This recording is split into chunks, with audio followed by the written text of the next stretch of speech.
On December 26, 2025, From My Mind was released, which unveiled my desire for songwriting and music. It opened the curtains of my journey as a singer-songwriter and as a creative person in general. But this soulful body of art is not just an album. It's my heart, blood, and soul, which makes it so generous, as I like to call it that way. Let's get into it. Unlike any other album, this album is made all by myself. The idea, the lyricism, the production, and the direction. But regardless of that, I invested in shaping a sui generis brand that would emphasize that music or art in general isn't made from high quality tools or expensive equipment, but it's made from the emotions that are embedded in your soul. Also, I'm trying to be an epitome of self-esteem in spite of being a wallflower or insecure, and how thinking out of the box can make you become successful, as if you're the paramount in a crowd. Anyways, let's break it down into three parts: the lyrics, the production, and the direction. I started writing for this album in late 2023, and it's pretty much continuous until mid-late 2024.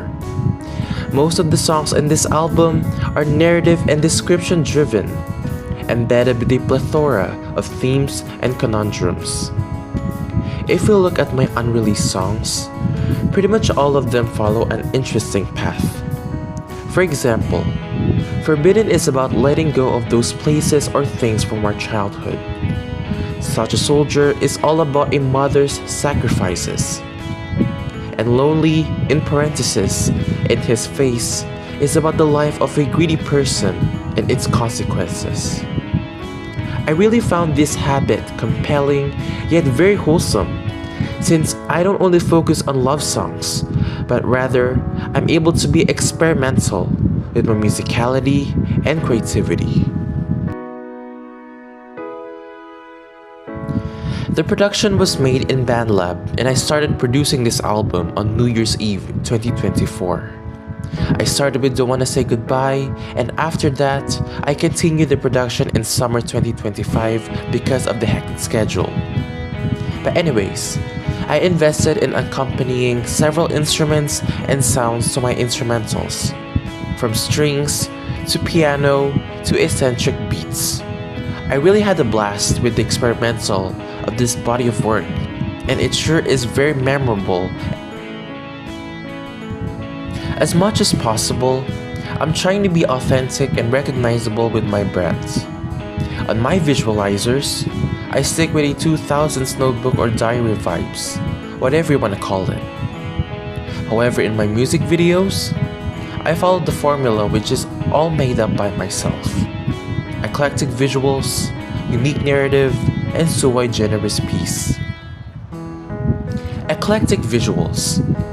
What I love about this is I can experiment with editing concepts, such as trying out filters and effects all at once and combining beautiful sceneries, which I absolutely love in unfolding since it captures Japan's nature, especially Mount Fuji. Unique narrative. This one keeps the whole video unique, weird, and funny at the same time. For example, I Adore Myself circulates around me and a mirror, and we ended up being friends, and when the idea of the mirror is its reflection, which is self-explanatory to self-love. Sui generis piece. This is like the highlight or the artifact of the video that represents the video even if without any context. For example, in Don't Wanna Say Goodbye, there are two pawn pieces that are the strangers, the mirror in I Adore Myself, which is the reflection, the hourglass in Sitting Next to You, which stops the danger, and the Daruma dolls in Unfolding, and the bracelet in On Cloud 9, which sums up the theme of the song, which I really like.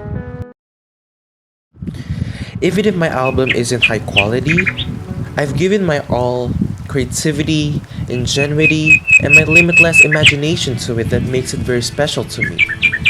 We must never see AI's creations as arts, since it has no soul, and humans only has that soul.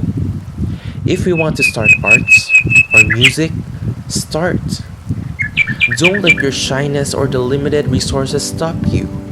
Think out of the box and be you. And that makes you very authentic and recognizable and inspiring in the public.